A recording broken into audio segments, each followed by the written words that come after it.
तो इसको मतलब डेली कोई ना कोई इसको पसंदे आ जाती थी। इसको अपनी पत्नी से जमता नहीं था आम्भिक को। तो इसकी पत्नी खुद तक्षशिला, तक्षशिला के राजा कौन थे? आम्भिक। तक्षशिला के राजा आम्भिक, इनका पत्नी से जमता था नहीं।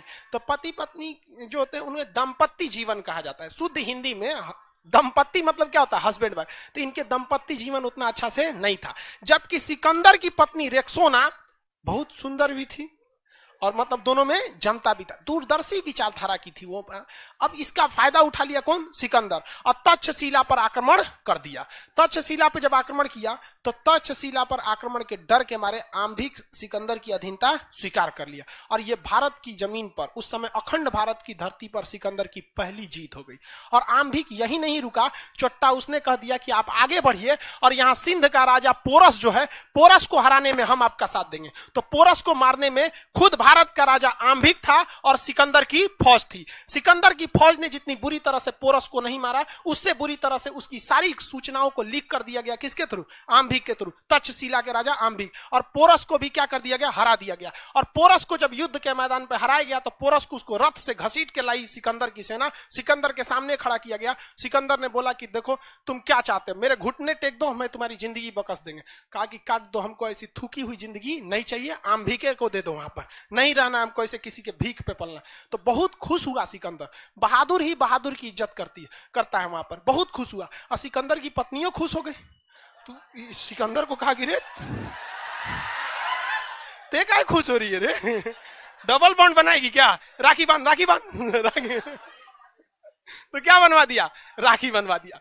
समझ आ रहा है कि नहीं आ रहा? सिकंदर भी टेंशन फ्री हो गया, क्योंकि बहादुर था, इसको टेंशन था कहीं कहीं व्हाट्सएप नंबर मिल गया तो दिक्कतें हो जाएगी। तो समझ में आ गया कि नहीं आ गया? तो सिकंदर की पत्नी का नाम क्या था? रेक्सोना। सिकंदर की पत्नी रेक्सोना ने किसके हाथ में राखी बांधी है? पोरस के। अब पोरस को कहा गया कि देखो हम तुम्हें एक राजा की उपाधि देते हैं, तुम्हारा सब कुछ तुम्हारी वीरता को देखकर लौटा देते हैं, बदले में तुमसे एक ही चीज मानते हैं, जब तो हम आगे की ओर आक्रमण करेंगे। किधर की ओर? मगध की ओर, क्योंकि अब मगध इतना आगे आ चुका था, तो तुम हमारी क्या करना? मदद करना। अब ये तो घेरा गया पोरस। रीजन क्या है? सिकंदर तो सार हो गया ना उसका, नहीं क्या हो गया? बहनोई हो गया, बहनोई हो गया। वहां पे एगो रिश्तेदार हो गया, दूसरा हारे हुए हो यार, तुम्हारे दादागिरी नहीं चल पाएगा हारने के बाद। कितनो शान दिखा लो कि मार दो, ये कर दो, लेकिन हार होती है। तो मजबूरी में अब पोरस, आम्भिक दोनों और सिकंदर तीनों की अब भूमिका किधर थी आगे बढ़ने के लिए? मगध के लिए। अब यहां मगध, तक्षशिला के राजा का गुरु का नाम चाणक्य। ये कहां आए थे? मगध में। समझाने किसको? धनानंद को समझाने आए थे।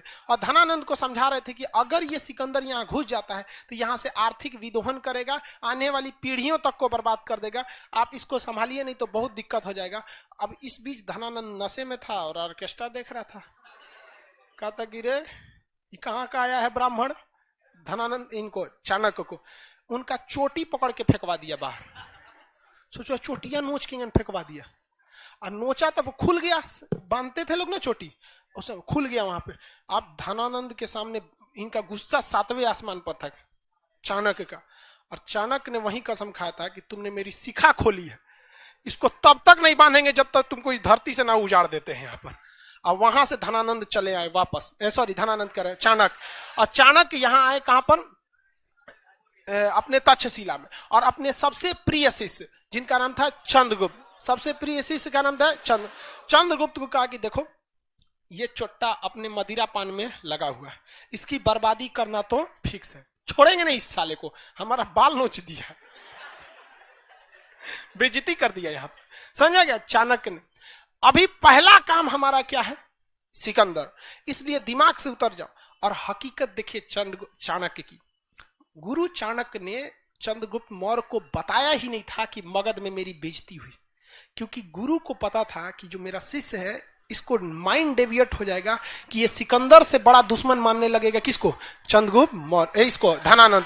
इसलिए चंद्रगुप्त मौर्य को बताया नहीं, कहा कि यहां से ये लोग नहीं लड़ पाएंगे, ये कमजोर हैं, और तुम किससे लड़ो? सिकंदर से लड़ो। तो कहा कि महाराज हम ना राजा है ना कुछ है, चाचा वो अकेले 3-3 गो राजा, हम लड़ेंगे कहां से? तो वहां काम आया अंधविश्वास। अंधविश्वास इतना भयानक चीज होता है कि किसी को डरा के रख देता है।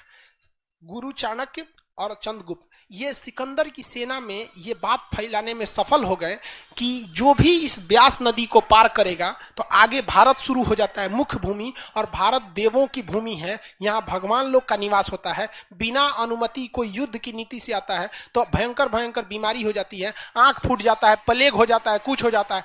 तो सिकंदर का प्लेग हो जाता है, यहाँ कोनो हमारे यहाँ जादू टोना नहीं होता है।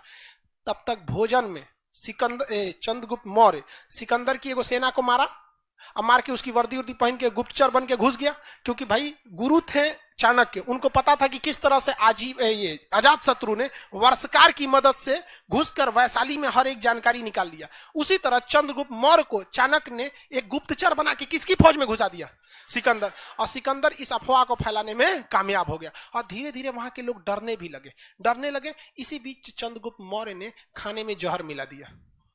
उस समय फोरेंसिक रिपोर्ट होती नहीं थी, कौन सी पता चलेगा कैसे मर गया, वहां पे जांच होता था कुछ। और जहर एक से एक कैटेगरी का था, आज खाओ 2 दिन बाद मरो, आज खाओ 3 घंटा बाद मरो, आज खाओ 6 महीना बाद मरो, इस टाइप का। तो जहर दिया और 1 हफ्ता बाद उसका असर दिखने लगा। 1 हफ्ता बाद आपको पता ही नहीं चलेगा कि 1 हफ्ता पहले क्या खाए थे। आपको पता है क्या पिछले संडे क्या खाए थे? किसी को नहीं पता, कौन ध्यान देता है यहाँ पे। और घुसा पूरा तरह से फैला दिया अफवाह को। और इस सिकंदर की फौज में अब धीरे धीरे क्या फैल गई, अफवाह। और कहा गया कि चलो एक काम करो, जिसको जिसको ब्यास नदी पार करना है चलो। तो ब्यास नदी में घूम फिर के आया सब। जानते हैं किसको ले आया था सब घुमाने के लिए? जो उनके खानवा में जहर दिया था, टहल के आया सब ब्यास नदी में, 1 हफ्ता बाद मर गया। चाणक्य का देखो देखो देखो यही होता है, यहाँ पे जाओगे लोग तो क्या हो जाएगा, मर जाओगे। तो अफवाह भी बहुत फैली गई। अब जब एक आदमी अफवाह से मरता है ना तो बहुत भयानक हो जाता है। मुनोचुआ वाला अफवाह कहाँ फैल गया यहाँ पर। अब यहाँ पे तो धनानंद ने किसको भगा दिया था, चाणक्य के। यहाँ चाणक्य अपने शिष्य चंद्रगुप्त मौर्य के साथ यहाँ अफवाह फैलाने में क्या हो गए, सफल हो गए। अब सिकंदर की फौज 2 कारण से, एक तो पूरी तरह से थक चुकी थी, लगातार युद्ध कर करके थक गई थी फौज। यहाँ इससे आम्भिक से लड़ी थी, लड़ने के बाद ना सरेंडर किया था, थोड़ा मोड़ा युद्ध हुआ था तू में। पोरस से बहादुरी से लड़ी थी और उधर से लड़ते हुए आ रही थी। और दूसरे की जमीन पे बैठी है, टेंट में लगा के, नींद अच्छा से नहीं आएगा। उस समय व्हाट्सएप भी नहीं था कि घरे बतिया ले। कोनो का हाले फिलहाल ब्याह हुआ था तो घरे लौटना था बेचारा, फोन नंबर भी नहीं था उस समय, कबूतर खत ले जाते थे सब। तो कहा कि भैया हम नहीं लड़ेंगे, ब्यास नदी को पार नहीं करेंगे। दूसरा अफवाह फैल गया कि जो भी ब्यास नदी को पार करेगा वो क्या होगा, मरेगा। और डेली उसके कहीं कहीं कुछ डिजाइन से मर रहा था सब वहां पे। उसके बाद आ गया ब्यास नदी में बाढ़। अब ब्यास नदी लबालब हो गया। भारत की नदियों में बाढ़ आता है तो सोचा समुंदर बन जाता है। अब कैसे लड़िएगा। उसके बाद अफवाह यह फैला दिया गया कि धनानंद के पास हाथियों की बहुत बड़ी फौज है। हाथियों की क्या है, बहुत बड़ी फौज है। और सिकंदर हाथी लाया नहीं था, क्या लाया था, घोड़ा। और घोड़ा और हाथी के आगे घोड़ा कुछ करेगा। हाइट, युद्ध में हाइट का बहुत बड़ा फायदा होता है। किसी भी तरह से करके इसकी सेना में एक मनोवैज्ञानिक दबाव बना दिया गया और सिकंदर की फौज डर कर लौट गई। वहां पे सिकंदर ने बहुत कोशिश किया क्या करने के लिए, अपनी फौज को प्रेरित करने के लिए कि किधर चलो, भारत की ओर आक्रमण करो। सिकंदर की फौज मानी ही नहीं, कही कि भाड़ में जाओ। सोचा राजा तुमको जाना है जाओ, हम नहीं जाएंगे, या ब्यास नदी पार करेंगे, उधर भगवान सब की जमीन है। देख रहे हैं किसी का आंख फूट गया, कोई मर गया, कोई कुछ हो गया, हम नहीं जाने वाले, कहीं और हमको हमला के लिए भेजिए। समझाते रह गया सिकंदर, लेकिन कोई उसकी बात को नहीं माना। चाणक्य की पहली नीति सफल हो गई कि हमें सिकंदर को वापस भेजना है। अब दूसरे नंबर पे कौन है कौन, धनानंद। शक्तिशाली कौन था, सिकंदर। जब सिकंदर को वापस भेज दिया गया तो धनानंद को नहीं डेगची के मसाला है। इन दोनों का विश्वास भी बहुत ऊपर उठ गया। लेकिन इसमें एक गड़बड़ हो गई थी। सिकंदर का जो नौसेना प्रमुख था, एडमिरल नहीं होते थे आज के समय में, एडमिरल, नौसेना प्रमुख नियारकस, क्या नाम था, नियारकस। वो अपनी फौज को चुपचाप नौसेना प्रमुख लेके चला गया, क्योंकि उसका काम था नाव बनाना नदी उदी को पार करने के लिए। समझ में आ रहा है कि नहीं आ रहा है? तो सिकंदर का सेनापति नियारकस जो था वो तो लौट गया, लेकिन सिकंदर का थल सेना प्रमुख जो था सेल्यूकस निकेटर, क्या नाम था, सेल्यूकस निकेटर, उसको डाउट था कि यहां कोई श्राप से लोग नहीं मरा है, कुछ ना कुछ यहां पर गड़बड़ है। वो सिकंदर को नहीं जाने देना चाहता था, लेकिन सिकंदर भी अपनी फौज के आगे मजबूर था, लौट गया। सिकंदर लौटा, यहां पर जब आक्रमण किया, कब किया था, 326 ईसा पूर्व, 326 ईसा पूर्व। किस राजा को हराया था, पोरस को। किसे, पोरस। अधीनता किसने स्वीकार कर लिया था, आम्भिक ने। किस नदी के किनारे इन्हें हराया था? झेलम नदी को।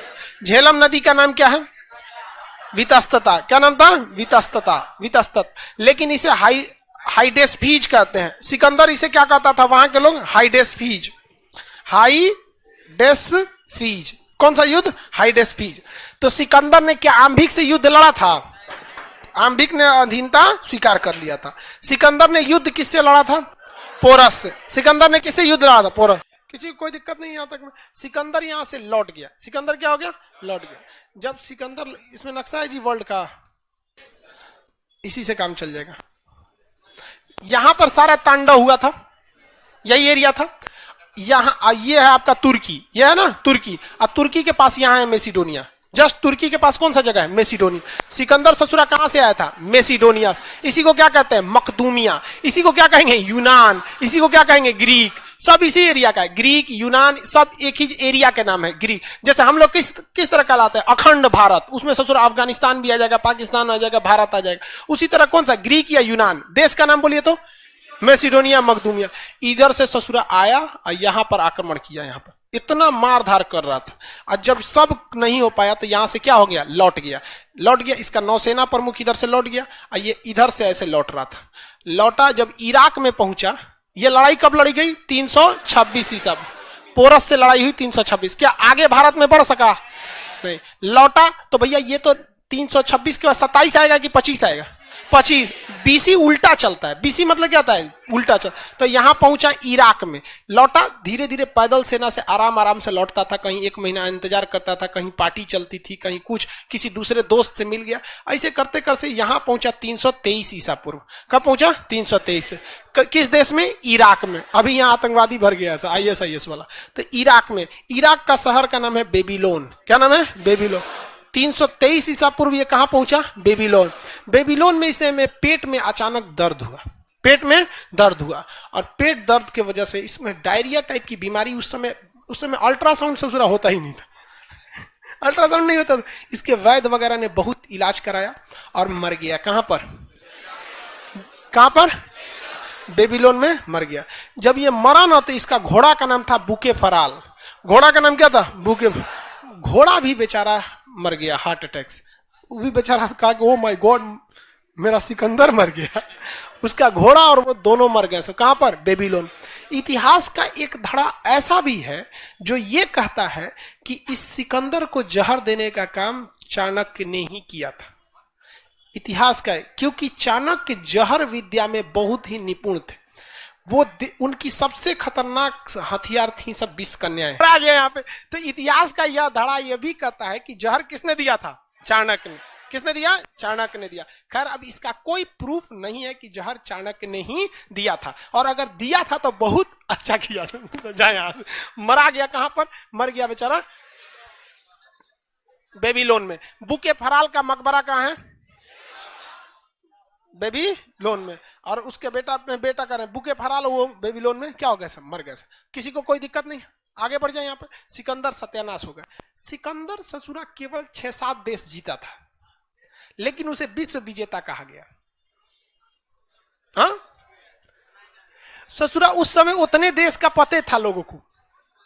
उस समय खोजे नहीं हुआ था नया देश का। जितना देश का खोज हुआ था वो सबको जीत गया।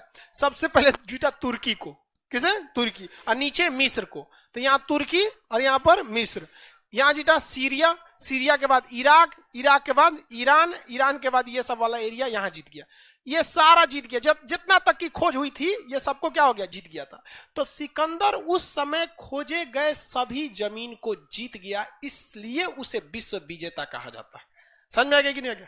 किसी को दिक्कत? तो कोई गलत तो नहीं कहा जाता है, गलत नहीं कहा।